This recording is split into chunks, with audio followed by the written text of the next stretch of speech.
मोकामा से औंटा जाते थे ना, तो साइकिल का टायर किया जाता था। ड्रामा सेंटर कौन चिड़िया का नाम है जानते थे?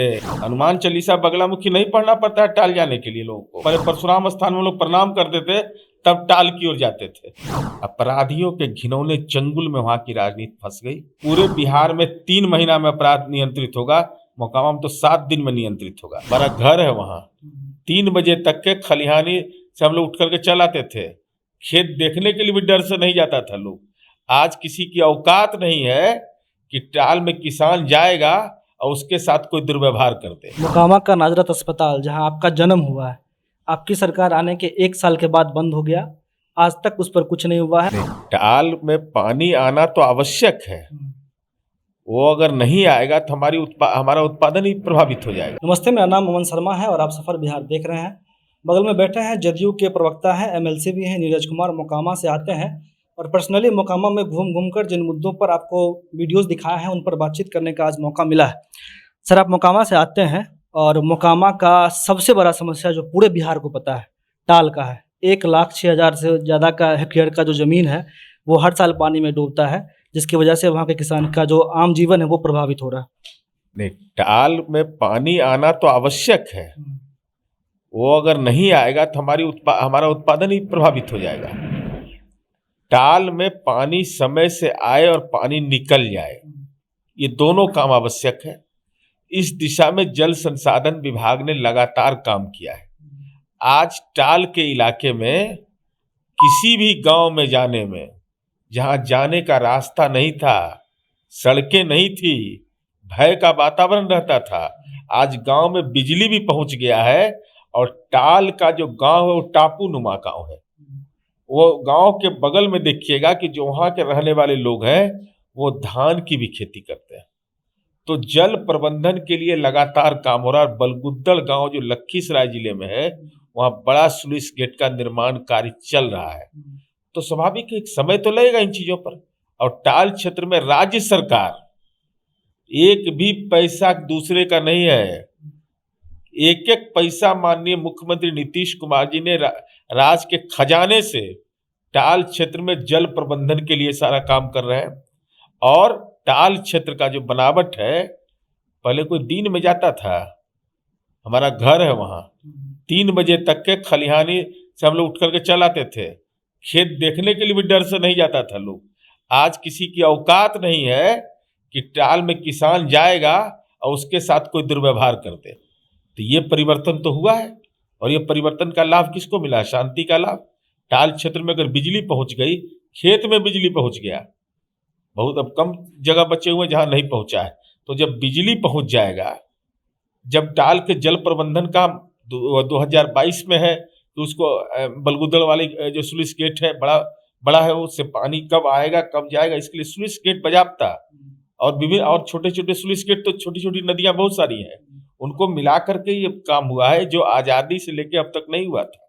बहुत लोग को काम करने का मौका मिला, बहुत लोग आए, कह के चले गए, आए भी तो कुछ बोले भी नहीं और चले गए, लेकिन राज्य सरकार के खजाने से उस काम को किया जा रहा है। लेकिन वहाँ के लोगों का शिकायत ये है कि सरकार हजारों करोड़ रुपया अभी तक खर्च कर दी है, लेकिन अब जो बोल रहे हैं कि वहाँ पानी आना चाहिए, लेकिन पानी निकलना सही समय से चाहिए, तो इसका जो समय है, निकलने का समय, ये बढ़ गया है। बढ़ेगा ना, स्वाभाविक है ना। आप पूरा 1 लाख से ज्यादा हेक्टेयर जमीन है, तो अगर मानक आप मानिएगा, किसको मानक मानते हैं? अगर वहां आज की स्थिति में क्या है, हरोहर नदी पर ड्रेजर लगाया जाता है, अब लगा दिया गया, वहां लगा दिया गया है, जिससे कि समय से अब, लेकिन अब ये प्राकृतिक आपदा का भी समय होता है। तो जल प्रबंधन, जल निकासी और जल प्रबंधन अलग अलग विषय है। जल निकासी के लिए तात्कालिक रूप से व्यवस्था कुछ की जा सकती है, जो हम लोग करते हैं। और जल प्रबंधन का मतलब है कि स्लुइस गेट अगर वो नहीं होगा तो किस समय जल का प्रवेश होना, किस समय निकलना, अगर पानी नहीं आएगा तो उसकी उत्पादकता ही प्रभावित हो जाएगी।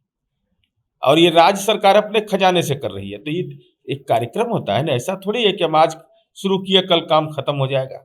उसके नतीजे के रूप में मैं बता रहा हूँ, हनुमान चालीसा बगलामुखी नहीं पढ़ना पड़ता है टाल जाने के लिए लोगों को। क्या हालात था हमारे गांव का, हिम्मत था किसी को जाने का? कोई जाता था, पहले परशुराम स्थान में लोग प्रणाम करते थे, तब टाल की ओर जाते थे। आज रात के 2 बजे भी टाल का खलिहान करके लोग चले आते हैं, और एक ही फसल हमारे यहाँ मूल तौर पर होता है। हालांकि जो और किसान है वो धान की भी खेती करने लगे हैं, प्याज की भी खेती करने लगे हैं, एकदम भय रहित। तो ये उपलब्धि नहीं है। जो सकारात्मक चीजें हैं उसको भी देखना चाहिए, और राज्य सरकार अपने खजाने से कर रही है। तो कृषि और जल संसाधन क्या राज्य का ही विषय है, ये दूसरे का विषय नहीं है। संविधान में तो वो है ना, वर्णित है, लेकिन उसके बावजूद हम अपनी जुबान नहीं खोलते हैं कि नहीं हम काम करना चाहते हैं, हम काम कर रहे हैं, और काम करके दिखाया है हमने वहाँ। मोकामा का नाजरत अस्पताल जहां आपका जन्म हुआ है, आपकी सरकार आने के 1 साल के बाद बंद हो गया। आज तक उस पर कुछ नहीं हुआ है। वहाँ के युवा हैं, वहाँ के जो लोग हैं वो लगातार इस मांग में है कि उसको शुरू किया जाए। उनसे पूछिए कि कैसे शुरू होगा, यही तो हम पूछना चाहते हैं। स्थानीय लोग कहते हैं कि अगर सरकार कम से कम इतना बोल दे कि हम डॉक्टर का बहाली ले रहे हैं तो हम डॉक्टर देंगे, लेकिन सरकार आगे तो आए। डॉक्टर के लिए तो वो वार्ता कर चुके हैं, व्यास जी हैं अभी पूर्व प्रधान सचिव स्वास्थ्य विभाग के, जाके उनसे पूछिए। वो ये पहल 6-7 साल पहले हुआ, राज्य सरकार के निर्देश पर हुआ कि हम डॉक्टर की उपलब्धता आपको 4 सुनिश्चित करते हैं। आप जो एनजीओ का काम करते वह भी हम आपको देंगे। नॉर्थ बिहार का ही तत्कालीन लाइफलाइन है, यह भी कहा गया आप इस हॉस्पिटल को चालू कराइए। वह मिशनरी संस्था है, उसने डिनाई किया कि नहीं हम नहीं चलाएंगे। लेकिन उसी बीच में किसी ने मांग नहीं किया था ट्रामा सेंटर का, और ट्रामा सेंटर के लिए नियम में बदलाव किया गया। ट्रामा सेंटर वहीं बनता था जहां मेडिकल कॉलेज होता था, नेशनल हाईवे की सड़क पर बनता था। ये माननीय मुख्यमंत्री नीतीश कुमार जी की इस क्षेत्र के प्रति संवेदनशीलता, और माननीय हमारी पार्टी के राष्ट्रीय अध्यक्ष ललन बाबू का क्षेत्र के लोगों से लगाव, नियम में संशोधन कर करके वहां पर ट्रामा सेंटर की स्वीकृति प्रदान की गई। सर मैं आ रहा हूँ, उसी पर आ रहा हूँ, क्योंकि वहां बेचैन आत्मा की तरफ बहुत लोग तड़पने वाले लोग होते हैं। तो हम उनसे पूछते कि ट्रामा सेंटर कौन चिड़िया का नाम है, जानते थे? कैसे मोकामा के स्वास्थ्य व्यवस्था को ठीक किया जाए, इसकी चिंता भी किसी को थी। विकल्प के बारे में जानकारी थी, विकल्प एक को था नाजरत, दूसरे विकल्प तो दिमाग में भी नहीं आता था। तो उसके प्रक्रिया में, लेकिन इसी बीच में कोविड-19 की चुनौती आई। तकनीकी सेवा आयोग हमने बनाया डॉक्टरों की बहाली के लिए। अब इंफ्रास्ट्रक्चर उसका बन के तैयार है, मेडिकल इक्विपमेंट की भी प्रक्रिया शुरू हो गई है, उसके जल्द से जल्द नतीजे आएंगे। लेकिन मेरा यह कहना है कि जो लोग आरोप लगाते हैं इस ढंग का, मैं उनसे पूछना चाहता हूं कि ट्रामा सेंटर के लिए नियम में संशोधन किया गया मोकामा के लिए कि नहीं? अगर किया गया, इसके लिए धन्यवाद दीजिए। ट्रामा सर धन्यवाद वो इसलिए नहीं दे रहे हैं कि ट्रॉमा सेंटर जो बना है वो आज तक खुला ही नहीं है। हम तो पूछ रहे हैं ये बात कि ट्रामा सेंटर जब शिलान्यास हुआ, टेंडर होगा, टेंडर का प्रोसेस हुआ, बन के तैयार हुआ, मेडिकल इक्विपमेंट होगा, पद स्वीकृति हो गया है, उसका पद की भी स्वीकृति हो गई है। तो पद की स्वीकृति के बाद उपलब्धता उसकी होगी ना, तो इसमें समय लगता है ना। ऐसा थोड़े है कि घर का खजाना है कि रुपया निकालिए और दे दीजिए। अगर कोई भी काम करना है तो एक पैसे भी का भी खर्च करना है तो उसको निविदा करना होगा आपको, टेंडर का प्रोसेस है उसका, नहीं तो कल कोई कोर्ट न्यायालय जाएगा। ये सारी प्रक्रिया और उसके जल्द नतीजे भी निकल कर अब आ जाएंगे। एक मोकामा के चंदन जी हैं, उनका आरोप आपके सरकार पर ठगी करने का है। नीतीश कुमार पर आरोप लगाते हैं कि ठगी कर रहे हैं, इसलिए क्या है कि 4 साल पहले जब आप चुनाव लड़ रहे थे उस टाइम नीतीश कुमार का उनके खेत में मंच तैयार हुआ था, 17 बीघा का शायद वो प्लॉट है, और उसके लिए फसल काटा गया, उनका पैसा उनको नहीं मिला। वो आरोप लगाते हैं कि नीतीश कुमार जो है उनका पैसा गबन कर गए। तो उनको मुकदमा करने में डर लगता है क्या? मुकदमा करना नहीं चाहिए। इतना ज्ञान अगर दे रहे हैं मीडिया के सामने, तो उनको फोन, जैसे अभी तेजस्वी यादव पर 5 करोड़ का आरोप लग गया, तो केस करिए। अब बगले में है वहीं पर शाही दरबार होटल, उन्हीं के परिवार का, जाकर उनसे पूछ लीजिएगा कि कैसे कार्यक्रम हुआ था, कैसे कार्यक्रम हुआ। तो उसी कार्यक्रम के बदौलत ट्रामा सेंटर भी बना है, मोकामा में पीजी की पढ़ाई भी शुरू हो गई। अब बाबा परशुराम जिनकी हम आराधना करते हैं, राजकीय समारोह का दर्जा भी दिया गया, उसी पद से घोषणा हुआ। इतना सुकून देने वाला वो मंच है। इसलिए प्रचार के लिए आरोप लगाना अलग चीज होता है, और तथ्यों के आधार पर आरोप लगाना अलग चीज होता है। उन्हीं के परिवार के हैं, शाही दरबार होटल बगल में है, जरा उनसे पूछिए कि उनका मंतव्य क्या है, तो वो बता देंगे आपको। अंतिम सवाल, आपकी सरकार है, आप मोकामा से आते हैं, मोकामा के बारे में क्या कुछ सोच कर रखा है आपने? देखिए, मोकामा शैक्षणिक रूप से उर्वरा भूमि है। अपराधियों के घिनौने चंगुल में वहां की राजनीति फंस गई, जिसके चलते प्रबुद्ध जनों का जो बौद्धिक संस्कार था, उसके प्रति जो सम्मान का भाव था, वो घट गया था। आज गुजरात सरकार के चीफ सेक्रेटरी हैं, वो हमारे लिए आइकॉन है।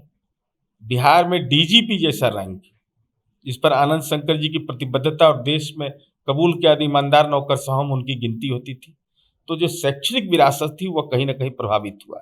लेकिन हमने यह कहा था 22 नवंबर 2005 को माननीय मुख्यमंत्री नीतीश कुमार जी, यहाँ ट्रामा सेंटर बना हुआ है और रेफरल हॉस्पिटल है, वहाँ की सभा में 21 तारीख को उन्होंने ये सार्वजनिक कहा था कि पूरे बिहार में 3 महीना में अपराध नियंत्रित होगा, मोकामा में तो 7 दिन में नियंत्रित होगा। देख रहे हैं कितना बड़ा बड़ा मॉल बन गया। डर से मॉल, वहाँ डर से रहना तो कोई तैयार नहीं रहता था। तो कानून व्यवस्था की स्थिति को हमने नियंत्रित किया। विकास एजेंडा बनता टाल के क्षेत्र में, ये कोई जानता नहीं था। सड़क नहीं थी, बिजली नहीं थी, लोग को आने जाने का आवागमन का नहीं था। मोकामा से औंटा जाते थे ना, तो साइकिल का टायर किया जाता था। आज देखिए सड़कों का जाल आप देख लीजिए, चाहे टाल के क्षेत्र में तो पीडब्ल्यूडी सड़क वो सारा नोटिफाई हो गया, उस पर काम भी शुरू हो गया। सम्यागढ़ कोई जाता था, अरे सामान्य तौर पर जाने में लोग को असहजता महसूस होती थी। तो जो आधारभूत संरचना के क्षेत्र में हम लोगों ने काम किया है। अब आज के दौर में निवेश का दौर है। निवेश, निजी निवेश के लिए राजनीतिक नेतृत्व चाहिए। अगर इस ढंग का नेतृत्व रहेगा तो कोई भी व्यक्ति जो राज्य सरकार का अधिकार नहीं है, देश के अंदर आर्थिक नीति तय करने का हमको अधिकार नहीं है। हमको जितना मौका मिला है माननीय मुख्यमंत्री नीतीश कुमार जी को, तो मोकामा में पहला कंप्यूटराइज्ड रिजर्वेशन मोकामा में शुरू हुआ था। जो मानक था उसको शिथिल कर करके, जब तक माननीय मुख्यमंत्री नीतीश कुमार जी वहां के सांसद रहे, भारत बैगन भी चलता रहा, सूता मिल भी चलता रहा। मोकामा सरमेरा रोड, जब भूतल परिवहन मंत्री बने तो माननीय नीतीश कुमार जी नेशनल हाईवे बनाया। हद्दा फरक्का रोड माननीय नीतीश कुमार जी ने नेशनल हाईवे बनाया। माननीय नीतीश कुमार जी जब वहां के सांसद रहे तो कृषि विज्ञान केंद्र बनाया। टाल में जल निकासी का केंद्र सरकार में जब मंत्री थे, उस समय के तत्कालीन मंत्री का नाम मुझे स्मरण नहीं है, जो जल संसाधन विभाग था, उनका कार्यक्रम राम रतन सिंह कॉलेज में ला करके इसको फोकस्ड इशू बनाया और पहली बार हरोहर नदी पर वो ड्रेजर का काम शुरू हुआ। तो माननीय मुख्यमंत्री नीतीश कुमार जी ने उसके अलावा, आप बता दीजिए, मैं तो उदाहरण के रूप में पूछता हूँ, क्या हालात थे मोकामा? कौन गुनाहगार इसके लिए है कि बाढ़ का एएनएस कॉलेज से पुराना मोकामा कॉलेज है, लेकिन वहां पर पीजी की पढ़ाई नहीं होती थी। वहां के बच्चों ने अनुरोध किया और उसको हम लोगों ने पूरा करने का प्रयास किया।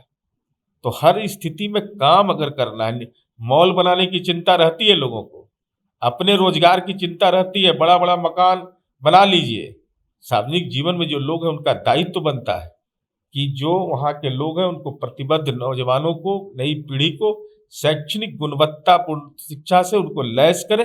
लेकिन नई पीढ़ी के नौजवान जिस ढंग से इस कृत्य को कर रहे हैं, उससे हमको उम्मीद जगी है कि अब हमारा रोल मॉडल मोकामा का बदलता जा रहा है। तो ये जदयू के प्रवक्ता थे और एमएलसी भी हैं नीरज कुमार जी। इनसे मोकामा के विभिन्न मुद्दों पर बात हुई, इन्होंने क्या कुछ कहा उसे आपने सुना। साफ कहना है कि परिवर्तन हो रहा है, थोड़ा सा समय लगेगा, इसलिए लोगों को संयम रखना चाहिए।